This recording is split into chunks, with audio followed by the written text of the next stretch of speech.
Jamaah. Alhamdulillah.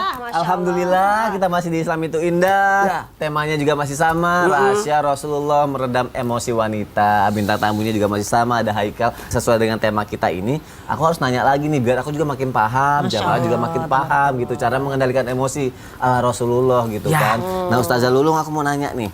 Tadi kan Ustazah menjelaskan kalau Rasulullah emosi, beliau mendekatkan diri kepada Allah, dia mendengarkan gitu kan. Pengen tahu apa lagi sih biar makin paham cara merendahkan emosi. Kan suka nggak main tangan Rasulullah juga kan. Main tangan ya. Makanya gimana caranya Ustazah Lulung? Mau tahu aja nih apa mau tahu banget? Tahu banget pokoknya. Kepompong nih. Apa tuh? Kepo dan rempong. Baiklah, mohon izin Ustadz Syam, Ustadz Melana, Kak Soda dan juga Ananda Haikal. Jamaah. Oh, jamaah. Alhamdulillah. Kalau kita ngomongin Rasulullah tidak akan pernah ada habis-habisnya. Allahumma sholli ala sayyidina Muhammad wa ala ali sayyidina Muhammad. Pernah suatu ketika Rasulullah sedang menerima tamu di rumahnya. Dan para sahabat sedang datang, sedang hadir. Tiba-tiba lagi ngobrol sama para sahabat, ternyata ada piring pecah, gombrang. Tahu sendiri kan? Iya. Kalau namanya seorang wanita ya mungkin seperti saya kalau mau ngomel dikit, gelas terbang, piring terbang dulu. Tapi kita belajar ya. Ketika mendengar hal itu, Nabi tahu, nih kayaknya nih istrinya ada yang marah nih, sampai piring pecah kayak begini. Ternyata Aisyah radhiyallahu anha sedang memecahkan piring, dan itu piring adalah yang dibawa oleh Zainab radhiyallahu anha. Tapi Nabi nggak marah, Nabi nggak bilang yang ada apa itu, enggak. Nabi tahu. Ketika Nabi tahu bahwa Aisyah sedang marah, Nabi bilang kepada para sahabat, tenang, ibumu sedang cemburu. Tenang, ibumu tuh sedang ngambek. Tenang, ibumu sedang yang namanya pundung. Caper, kurang perhatian kayak kita lah ya. Kuprang, ternyata apa? Belum belanja. Ternyata di rumah udah pada habis belanja bulanan. Kuprang, suara tinut. Oh, listrik, buka aib ya kan? Belum bayar listrik. Jadi yang namanya kita kembali kepada Rasulullah SAW. Ketika beliau seperti itu, beliau tidak pernah merasa diturunkan harga dirinya, nggak pernah merasa ini istri malu-maluin aja depan sahabat, enggak. Tapi beliau tahu ibunda sedang marah, ibunda sedang cemburu. Maka beliau bilang kepada Aisyah, ambil lagi piring itu, rapihin, kemudian nanti gantilah dengan piring yang baru. Jadi Rasulullah tidak pernah mempermasalahkan masalah, tapi Rasulullah selalu menyelesaikan masalah. Ingat itu. Rasulullah tidak pernah mempermasalahkan masalah, tapi Rasulullah selalu menyelesaikan masalah. Mudah-mudahan kita bisa pertama seperti itu. Yang kedua, suatu hari lagi nih, Rasulullah sedang jalan-jalan bersama Aisyah radhiyallahu anha. Ketika jalan-jalan ada orang yang negur dengan kalimat yang sangat kasar. Assalamualaikum ya Muhammad, assalamualaikum ya Muhammad. Seperti guru kita nyatakan, kalau lagi kesal kan orang sebut nama. Nah, berarti orang ini memang songong nih, nggak bilang assalamualaikum ya Rasulullah, enggak. Karena dia kesal sama Nabi. Harusnya kan Nabi yang marah, tapi ternyata istrinya marah. Wailul laka, halaka anta, engkau yang seperti itu, yang celaka, engkau yang pokoknya marah-marah. Nabi nggak marah lagi, tapi Nabi bilang apa? Mahalan ya Aisyah, Wallace tenang, pelan-pelan, jangan kayak begitu. Kemudian istrinya marah, afala tasma ya Rasulullah, kau tidak mendengar? Tadi dia ngatain kita, aku tuh emosi. Maka kemudian Nabi bilang, mahalan ya Aisyah, mahalan. Kenapa? Hamba-hamba yang penuh kasih sayang adalah ketika ada orang ngomong kayak gitu, slow aja, Wallace careless. Kalau bahasa saya begitu ya, ngomong gitu. Nabi bilang, mahlan ya Aisyah. Betapa Rasulullah sangat mengerti. Oh, ini marahnya bukan karena marah emosi, bukan karena marah yang namanya nauzubillah zalik kesetanan, tapi marah. Satu cemburu, satu kurang perhatian, ketiga marah kalau suaminya dikatain sama orang. Ya marahlah saya. Kalau suami saya dikatain sama orang. Malah istrinya ya, padahal Rasulullah lebih sabar gitu ya. Rasulullah lebih sabar, Masya Allah. Ustazah Lulung terima kasih ya untuk Sama-sama, penjelasannya, Masya gitu. Allah. Semoga kita bisa belajar dan mengikuti teladan dari Rasulullah. Amin, rabbal alamin. Amin ya rabbal alamin. Jamaah, aku mau masuk lagi nih ke segmen Tanya Dong Ustadz. Aku mau bacain pertanyaan lagi dari jamaah. Yuk kita masuk lagi yuk ke segmen Tanya Dong Ustadz. Kami semua tanya dong Ustadz. Ada apa? Ada tamu kayaknya nih. Waalaikumsalam. Waalaikumsalam. Kenapa? Lewat sini, ini kan jalanan, ngasih ini surat. rumput, yang di jalanan. Siapa nih? Oh, Umi. Suratnya sekarang. aku. Oh, pertanyaannya dari situ. Dari Terima sini. kasih ya. Coba Umi Masya dibaca, Allah. Umi. Umi Aku deh, yang nggak baca. apa-apa deh. Umi aja yang Nggak baca apa-apa ya. deh, minta tolong karena kan biasanya ke Umi. Aku lihat dari sini. Aku lihat ya. Wah, pertanyaan ada nih, Kak. Bintang tamu aja deh kalau gitu deh. Minta tolongnya deh. Ya udah kasih bintang tamu. Ntar aku marah-marah lagi bacanya. Iya, jangan. Iya, jangan. Minta tolong dong, bacain boleh ya? Ya udah deh. dari Cibubur. Wah, tetangga saya jangan-jangan nih. Dari Cibubur. Kasih lihat dulu suratnya tuh, dari Cibubur. Masya Allah. Tolong bacain dong. Assalamualaikum warahmatullahi wabarakatuh. Waalaikumsalam warahmatullahi wabarakatuh. Ustadz, apa hukumnya seorang istri marah kepada suami? Kadang aku terlihat direndahkan dan terlihat sebagai suami takut istri. Istri, ikatan suami takut istri. Istri suka marah-marah, nggak jelas yang tidak kita tahu apa sebab awal mulanya. Dan biasanya istri kalau marah nggak kenal tempat ustadz. Itu yang bikin aku merasa direndahkan, Ustadz. Dari siapa? Dari hamba Allah. Bisa menghadap ke sana? Saya lagi. Saya terus. Kenapa sih yang selalu Ustadz siap? Kenapa selalu Haikal nanya ke aku nih? Gak apa-apa, Baca titipnya. Udah. Jadi kalau gitu biar Ustadz jawab dulu. Tahu siang apa ya Ustadz ya? Oh, baik. Kalau suami marah ke istri, Ya. kalau istri nuntut suami namanya. Masya Allah. Silakan Ustadz siap. Tabarakallah. Terima kasih Haikal. Ya, pertanyaan yang ditanyakan oleh jamaah Islam itu Indah yang dimuliakan Allah Subhanahu wa taala, tabi guruku Ustadz Maulana Ustadz Lulung, Haikal, Mas Soni serta guru-guru kami yang dimuliakan Allah Subhanahu wa taala. Ada orang yang mungkin tidak terima ketika pasangannya ngomel di depan umum karena merasa direndahkan, apalagi seorang suami gitu ya. Seorang suami bersama dengan istrinya, lalu istrinya ngomel-ngomel di tengah jalan, nggak tahu tempat, kata pertanyaan tadi, maka dia merasa direndahkan. Apa hukumnya seorang istri yang seperti ini?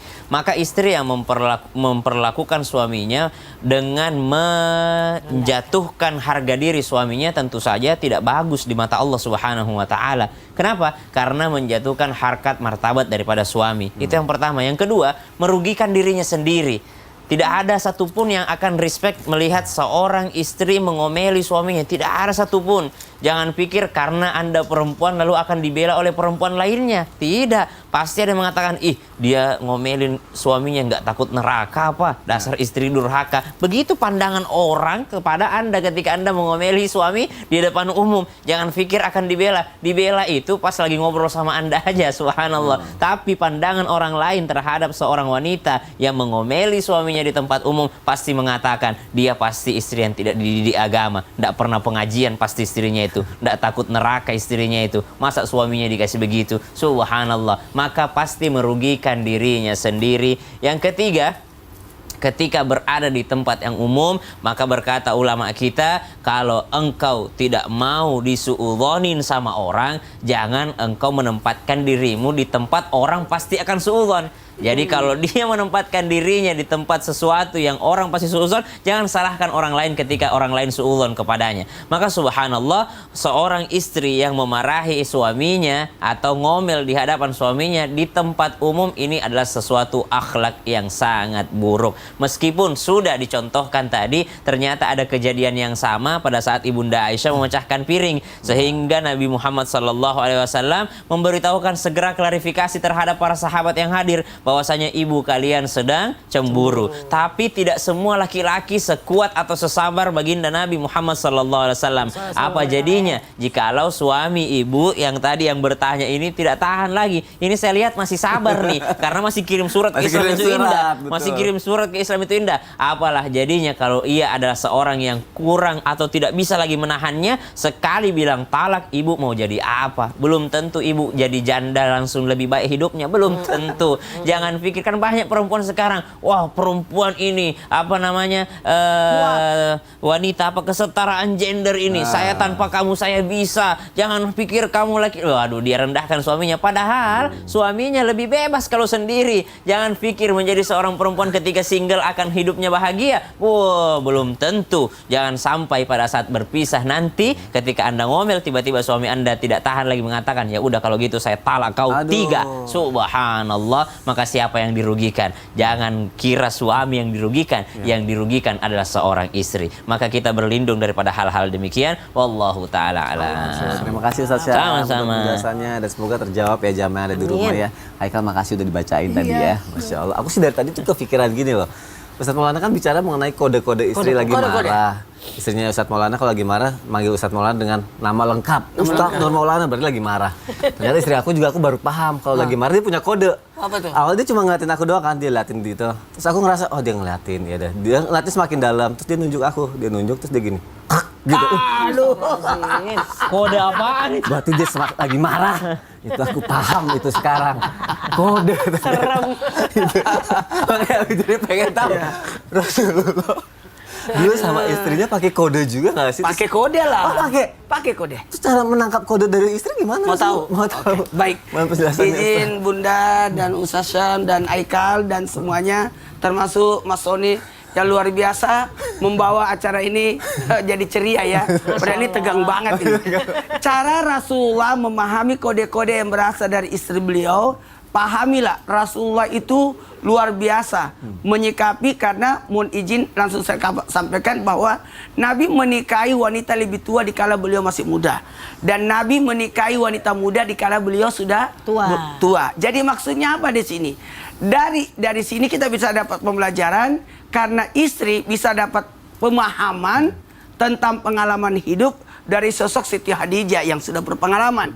Lalu Nabi mengajarkan ilmu ketika Nabi sudah tua di sesenja, menikahi wanita yang lebih muda untuk membagi ilmu sebenarnya. Kepada siapa? Kepada kita semua, kepada umatnya. Bagaimana tatanan hidup yang baik. Dan ternyata cara Rasulullah memahami kode-kode yang berasal dari istri beliau, diantaranya Ummul Mukminin Aisyah. Bunda Aisyah itu mendapatkan gelar yang luar biasa, Aish. Panggilannya Ais, kemudian panggilan sayangnya adalah Ya Humaira, yang mana Ummul Mukminin Aisyah itu kulitnya putih kemerah-merahan, maka cantik luar biasa. Maka pemberian nama panggilan itu luar biasa. Lalu ada gestur-gestur bagaimana sosok Aisyah atau istri Nabi kalau lagi marahan dan sebagainya. Jadi harus tahu. Yang paling gampang yang pernah disebutkan bahwa Aisyah itu kalau marah berdoa memanggil nama Ibrahim. Ya Allah, Tuhannya Ibrahim. Lagi marah nih. Nabi Ibrahim yang disebut. Tapi kalau lagi sayang, Tuhannya Nabi Muhammad, ya Rasulullah. Jadi gitu. Maka gestur dan cara penyambutan pun terlihat. Maka sosok suami yang baik untuk menyelesaikan masalah, sering-seringlah mengajak istri jalan-jalan. Catat. Wahai suami, kalau istri lagi marah, ajaklah jalan-jalan. Entah itu di minimarket dekat rumah. Ada tuh pernah yang curhat, ajak ke kalian jalan-jalan. Ada tuh yang sudah jadi artis sekarang. Ada itu. Yang inisialnya A. Simpo itu. Iya. Ajak ke jalan-jalan kemana ke? Aris sudah bagus-bagus. Mata sudah bagus. Kenapa tidak dia? Jadi solusi kalau wanita itu jadi ada namanya wanita itu butuh quality time. Oh, quality time. Butuh jalan-jalan. Iya. Saya suka sama Sony kalau istri lagi dihibur bawa ke Bali. Sebulan loh Pak Ustadz. Iya, bahkan pergi ke hotel, nginap. Padahal rumahnya udah bagus. Jadi tidak apa-apa. Ajak istri jalan-jalan, berikan kebebasan buat dia, pahami apa maksudnya, itu luar biasa. Sehingga akhirnya istri jadi semakin cinta sama suaminya nanti ya. Jadi itu. Coba siapa lagi? Oh jalan-jalan kemana lagi? Udah sekarang lagi di situlah lagi. Udah. Terima kasih Ustadz Maulana ya untuk penjelasannya. Pelajaran penting buat kita semua, bagi yang sudah berumah tangga atau bagi yang siap untuk berumah tangga. Semoga kita bisa belajar dan meneladani apa yang Rasulullah SAW sampaikan. Sekarang jamaah siapkan hati kita, pikiran kita akan masuk ke segmen Al-Quran Menjawab. Silakan Ustaz Syam, silakan Haikal. Bismillahirrahmanirrahim. Jamaah Islam itu indah yang dimuliakan Allah Subhanahu wa taala. Sebagai hamba Allah yang beriman, yang sangat-sangat meyakini bahwasanya penduduk surga tidak mungkinlah orang yang suka marah-marah. Penduduk surga mestinya orang-orang yang baik yang ada di dalamnya. Kita tahu bahwa yang suka marah-marah itu sekelas Fir'aun, Namrud, dan orang-orang jahat lainnya. Maka Allah Subhanahu wa Ta'ala menggolongkan hambanya yang dikasihi sebagai hamba yang bersabar, sebagaimana Al-Quran menjawab. Wa ibadur rahmanil ladzina yamshuna 'alal ardi hauna wa idza khatabahumul jahiluna qalu salama. Dan hamba Allah yang maha pengasih adalah mereka yang berjalan di atas muka buminya Allah Subhanahu wa Ta'ala dengan rendah hati. Karena orang yang rendah hati senantiasa mengalah di hadapan manusia lainnya. Entah dia di pihak yang benar atau mungkin dia di pihak yang keliru pada saat itu. Yang jelas hamba Allah yang maha pengasih, mereka senantiasa rendah hati dan tidak sombong di hadapan manusia lainnya. Jangan karena ilmumu mengubah nada bicaramu. Jangan karena hartamu mengubah gaya bicaramu. Jangan karena jabatanmu mengubah sikap bicaramu. Wa idza khatabahul jahiluna qalu salama. Ketika berhadapan dengan orang yang sedang marah-marah, mereka justru mengatakan, mari kita berdamai saja. Apatah lagi kepada pasangan. Tidak ada satupun orang beriman yang tidak menginginkan pasangannya menjadi seorang yang senantiasa menjadi penyejuk hatinya, menjadi penyejuk matanya, sebagaimana Al-Quran menjawab. والذين يقولون ربنا هب لنا من أزواجنا وذرياتنا قرة أعين Amin. وذرياتنا قرة أعين وجعلنا للمتقين إماما. Allah Subhanahu wa Ta'ala menggolongkan orang-orang yang senantiasa berharap memohon kepada Allah hadiah yang sangat indah, yaitu berupa pasangan dan keturunan yang menjadi penyejuk mata mereka, yaitu mereka yang senantiasa bertutur kata dengan lemah lembut, senantiasa menunjukkan akhlakul karimah, dan mereka juga orang-orang yang meminta pasangan dan anak-anak yang demikian adalah mereka yang berusaha menjadi imam bagi orang-orang yang bertakwa. Lalu apa balasan Allah bagi orang-orang yang mampu untuk menahan emosinya, yang mampu untuk memberikan kesabarannya, dan mampu untuk menunjukkan akhlakul karimahnya meskipun dalam keadaan marah? Al-Quran menjawab. Ulaika yujzauna al-ghurfata bima sabaru wa yulqawna fiha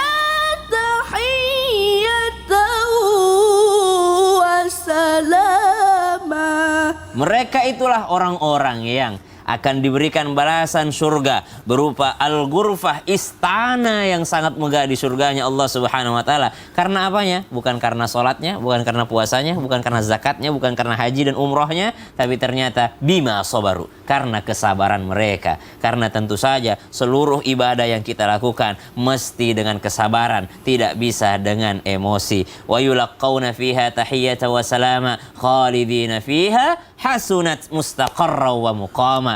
Itulah tempat yang kekal selama-lamanya bagi mereka yang mampu untuk bersabar. Shadaqallahul azim. Allahumma arhamna bil Qur'an. Masya Allah, tabarakallah, jazakallah khair Ustaz Syam dan juga Haikal. Lantunan ayat suci Al-Quran yang indah dan arti yang begitu dalam ya jamaah yang ada di rumah ya. Kita lanjutkan lagi, aku mau bacain lagi pertanyaan yang masuk lagi nih dari jamaah yang ada di rumah. Oke, Ustadz ada yang bertanya. Ya. Saya lagi cari calon pendamping yang mampu bisa membimbing saya dan bahkan bisa menyayangi saya sepenuhnya. Pas banget. Sama? Kan dia cari calon pendamping. Iya. Berarti dia cowok dong. Enggak, istri. Yang kan dia mau dibimbing. Mau dibimbing dan bisa menyayangi sepenuhnya. Oke. Nanti kita tanya sama yang mau menjawab apa tidak.